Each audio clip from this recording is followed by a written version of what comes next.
Thérèse Raquin de Émile Zola, chapitre 31. Un matin, Laurent, au lieu de monter à son atelier, s'établit chez un marchand de vin qui occupait un des coins de la rue Guénégaud, en face du passage. De là, il se mit à examiner les personnes qui débouchaient sur le trottoir de la rue Mazarine. Il guettait Thérèse. La veille, la jeune femme avait dit qu'elle sortirait de bonne heure et qu'elle ne rentrerait sans doute que le soir. Laurent attendit une grande demi-heure. Il savait que sa femme s'en allait toujours par la rue Mazarine. Un moment pourtant, et craignit qu'elle ne lui échappé en prenant la rue de Seine. Il eut l'idée de rentrer dans la galerie, de se coucher dans l'allée même de la maison. Comme il s'impatientait, il vit Thérèse sortir vivement du passage. Elle était vêtue d'étoffe claire et pour la première fois, il remarqua qu'elle s'habillait comme une fille, avec une robe à longue traîne. Elle se dandinait sur le trottoir d'une façon provocante, regardant les hommes, relevant si haut le devant de sa jupe, en la prenant à poignée. Elle montrait tout le devant de ses jambes, ses bottines lacées et ses bas blancs. Elle remonta la rue Mazarine. Laurent la suivit. Le temps était doux, la jeune femme marchait lentement, la tête un peu renversée, les cheveux dans le dos.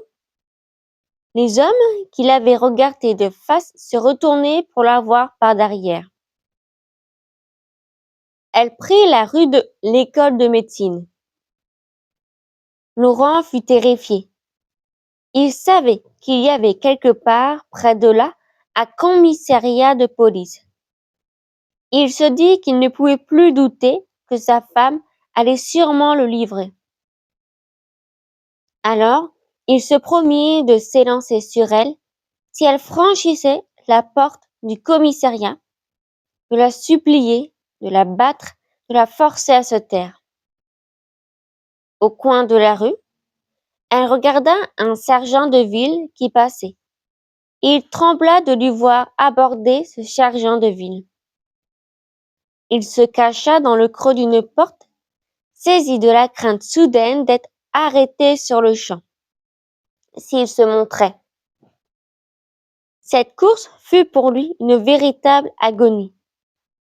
Tandis que sa femme s'étalait au soleil sur le trottoir, traînant ses jupes nonchalantes et impudiques, il venait derrière elle, pâle et frémissant, se répétant que tout était fini, qu'il ne pourrait se sauver et qu'on le guillotinerait. Chaque pas qu'il lui voyait faire lui semblait un pas de plus vers le châtiment. La peur lui donnait une sorte de conviction aveugle. Les moindres mouvements de la jeune femme ajoutaient à sa certitude. Il la suivait. Il allait où elle allait, comme on va au supplice. Brusquement, en débouchant sur l'ancienne place Saint-Michel, Thérèse se dirigea vers un café, qui faisait alors le coin de la rue Monsieur-le-Prince.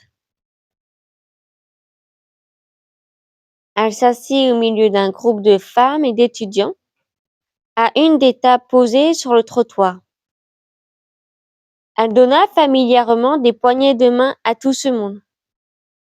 Puis elle se fit servir une absinthe. Elle semblait à l'aise. Elle causait avec un jeune homme blond, qui l'attendait sans doute là depuis quelque temps. Deux filles vinrent se pencher sur la table qu'elle occupait et se mirent à la tutoyer de leurs voix enrouées. Autour d'elle, les femmes fumaient des cigarettes. Les hommes embrassaient les femmes en pleine rue, devant les passants qui ne tournaient seulement pas la tête. Les gros mots, les rires gras, arrivaient jusqu'à Laurent, demeurait immobile de l'autre côté de la place, sous une porte cochère.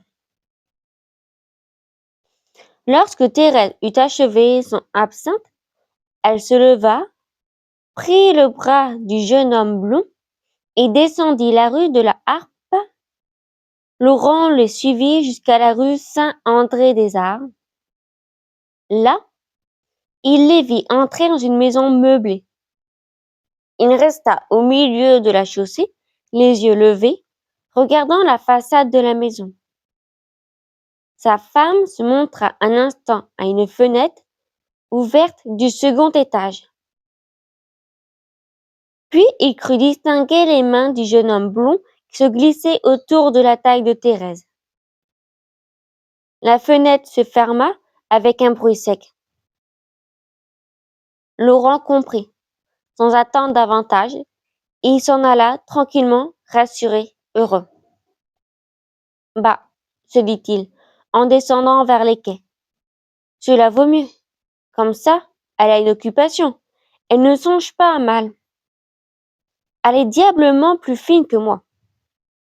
Ce qui l'étonnait, c'était de ne pas avoir eu la première idée de se jeter dans le vice. Il pouvait y trouver un remède contre la terreur. Il n'y avait pas pensé parce que sa chair était morte et qu'il ne se sentait plus le moindre appétit de débauche. L'infidélité de sa femme le laissait parfaitement froid. Il n'éprouvait aucune révolte de sang et de nerfs à la pensée qu'elle se trouvait entre les bras d'un autre homme. Au contraire, cela lui paraissait plaisant.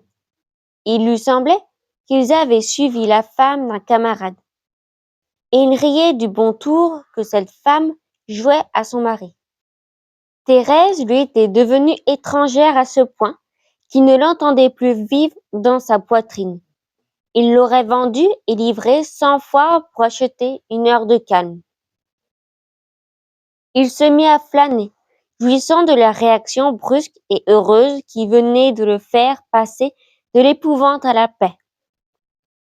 Il remerciait presque sa femme d'être allée chez un amant lorsqu'il croyait qu'elle se rendait chez un commissaire de police. Cette aventure avait un dénouement tout imprévu, qui le surprenait d'une façon agréable. Ce qu'il vit de plus clair dans tout cela, c'est qu'il avait eu tort de trembler et qu'il devait à son tour goûter du vice pour voir si le vice ne le soulagerait pas en étourdissant ses pensées. Le soir, Laurent, en revenant à la boutique, décida qu'il demanderait quelques milliers de francs à sa femme et qu'il emploierait les grands moyens pour les obtenir. Il pensait que le vice coûte cher à un homme.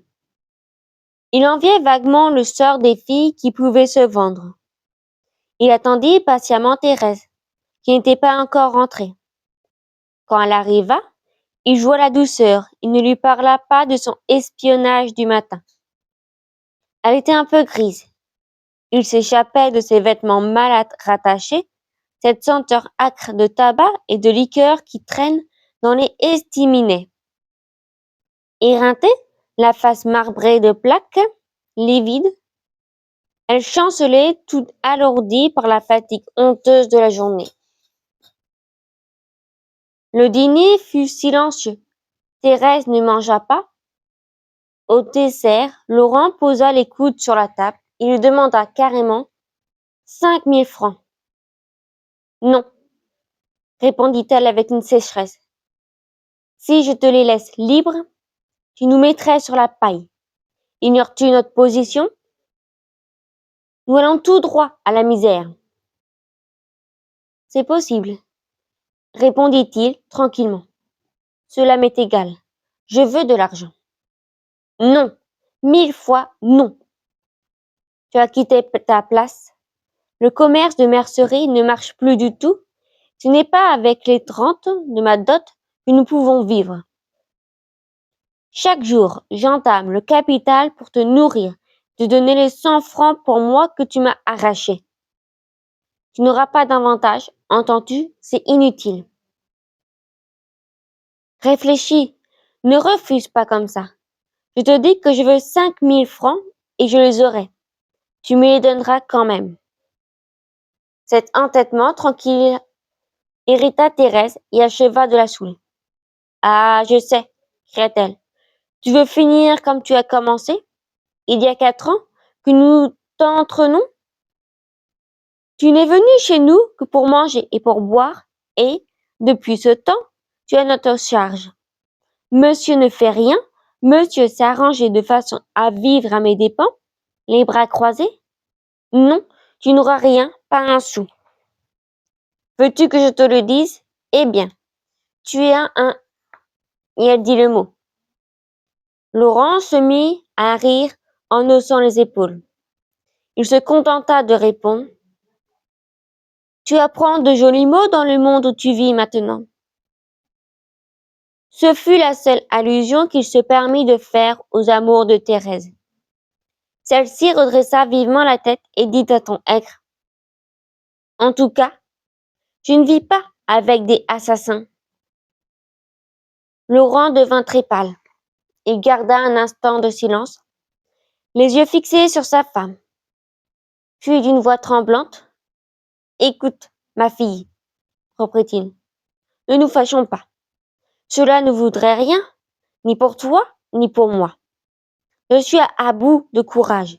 Il serait prudent de nous entendre, si nous ne voulons pas qu'il nous arrive malheur. Je t'ai demandé 5 000 francs parce que j'en ai besoin. Je puis même te dire que je compte les employer à assurer notre tranquillité. Il eut un étrange sourire et continua. Voyons, réfléchis, donne-moi ton dernier mot. C'est tout réfléchi, répondit la jeune femme. Je te le dis, tu n'auras pas un sou. Son mari se leva avec violence. Elle eut peur d'être battue. Elle se fit toute petite, décidée à ne pas céder sous les coups. Mais Laurent ne s'approcha même pas. Il se contenta de lui déclarer froidement qu'il était las de la vie et qu'il allait conter l'histoire du meurtre au commissaire de police du quartier. « Tu me pousses à bout, dit-il. Tu me rends l'existence insupportable. Je préfère en finir. Nous serons jugés et condamnés tous deux. Voilà tout. » « Crois-tu me faire peur ?» lui cria sa femme. « Je suis tout aussi lasse que toi. C'est moi qui vais aller chez le commissaire de police si tu n'y vas pas. Eh bien, je suis prête à te suivre sur l'échafaud. Je n'ai pas ta lâcheté. Allons, viens avec moi chez le commissaire. » Elle s'était levée, elle se dirigeait déjà vers l'escalier. « C'est cela, » balbutia Laurent. « Allons-y ensemble. » Quand ils furent descendus dans la boutique, ils se regardèrent inquiets, effrayés. Il leur sembla qu'on venait de les clouer au sol. Les quelques secondes qui avaient mises à franchir l'escalier du bois leur avaient suffi pour leur montrer dans un éclair les conséquences d'un aveu. Ils virent en même temps les gendarmes, la prison, la cour d'assises, la guillotine, tout cela brusquement et nettement. Et au fond de leur être, ils éprouvaient des défaillances. Ils étaient tentés de se jeter aux genoux l'un de l'autre, pour se supplier de rester, de ne rien révéler. La peur, l'embarras les tinrent immobiles et muets pendant 2 ou 3 minutes. Ce fut Thérèse qui se décida la première à parler et à céder. « Après tout, dit-elle, je suis bien bête de se disputer cet argent. Tu arriveras toujours à me le manger un jour ou l'autre. Autant vaut-il que je te le donne tout de suite. » Elle n'essaya pas de déguiser davantage sa défaite. Elle s'assit au comptoir et signa un bout de 5 000 francs que Laurent devait toucher chez un banquier. Il ne fut plus question du commissaire ce soir-là. Dès que Laurent eut de l'or dans ses poches, il se grissa, fréquenta les filles, se traîna au milieu d'une vie bruyante et affolée. Il découchait, dormait le jour, courait la nuit, recherchait les émotions fortes. tâchait d'échapper au réel, mais il ne réussit qu'à s'affaisser davantage. Lorsqu'on criait autour de lui, il attendait le grand silence terrible qui était en lui. Lorsqu'une maîtresse l'embrassait, lorsqu'il vidait son verre, il ne trouvait au fond de l'assouvissement qu'une tristesse lourde. Il n'était plus fait pour la luxure et la gloutonnerie. Son être refroidi, comme rigide à l'intérieur, s'énervait sous les baisers et dans les repas. Écœuré à l'avance, il ne parvenait point à se monter l'imagination, à exciter ses sens à son estomac. Il souffrait un peu plus en se forçant à la débauche. Et c'était tout. Puis, quand il rentrait, quand il revoyait madame Raquin et Thérèse, sa lassitude le livrait à des crises affreuses de terreur. Il jurait alors de ne plus sortir, de rester sa souffrance pour s'y habituer à la vaincre. De son côté, Thérèse sortit de moins en moins. Pendant un mois, elle vécut comme Laurent. Sur les trottoirs, dans les cafés, elle rentrait un instant, le soir, faisait manger madame Raquin, la couchait et s'absentait de nouveau jusqu'au lendemain. Elle et son mari restèrent, une fois, 4 jours sans se voir. Puis elle eut des dégoûts profonds. Elle sentit que le vice ne lui réussirait pas plus que la comédie du remords. Elle s'était enfin, en vain, traînée dans tous les hôtels garnis du quartier latin. Elle avait eu vain mener une vie sale et tapageuse. Ses nerfs étaient brisés, la débauche, les plaisirs physiques ne lui donnaient plus des secousses assez violentes pour lui procurer l'oubli. Elle était comme un de ces ivrognes dont le palais brûlé reste insensible sous le feu des liqueurs les plus fortes. Elle restait inerte dans la luxure. Elle n'allait plus chercher auprès de ses amants qu'ennui et lassitude. Alors elle les quitta, se disant qu'ils lui étaient inutiles. Elle fut prise d'une paresse désespérée qui la retint au logis. En jupon malpropre, dépeignée, la figure et les mains sales, elle s'oublia dans la crasse. Lorsque les deux meurtriers se retrouvèrent ainsi face à face, lassés, ayant épuisé tous les moyens de se sauver l'un de l'autre, ils comprirent qu'ils n'auraient plus la force de lutter. La débauche n'avait pas voulu d'eux et venait de les rejeter à leur angoisse. Ils étaient de nouveau dans le logement, sombre et humide. Du passage, ils étaient comme emprisonnés. Désormais, car souvent ils avaient tenté le salut, et jamais ils n'avaient pu briser le lien sanglant qui les liait. Ils ne songèrent même plus à essayer une besogne impossible. Ils se sentirent tellement poussés, écrasés, attachés ensemble par les faits qu'ils eurent conscience que toute révolte serait ridicule. Ils reprirent leur vie commune, mais leur haine devint de la rage furieuse. Les querelles du soir recommencèrent. D'ailleurs, les coups, les cris duraient tous les jours.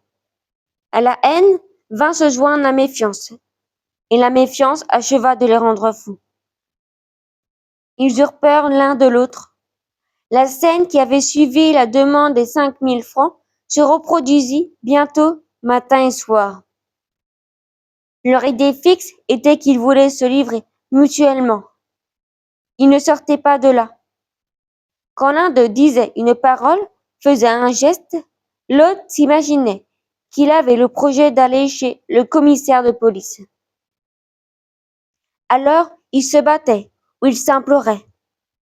Dans leur colère, ils criaient, ils couraient, tout révéler. Ils s'épouvantaient à en mourir. Puis ils frissonnaient, ils s'humiliaient, ils se promettaient avec des larmes amères de garder le silence. Ils souffraient horriblement, mais ils ne se doutaient pas le courage de se guérir en posant un fer rouge sur la plaie. S'il se menaçait de confesser le crime, c'était uniquement pour se terrifier et s'en ôter la pensée, car jamais il n'aurait eu la force de parler et de chercher la paix dans le châtiment. À plus de 20 reprises, ils allèrent jusqu'à la porte du commissariat de police, l'un suivant l'autre. Tantôt c'était Laurent qui voulait avouer le meurtre, tantôt c'était Thérèse qui courait se livrer.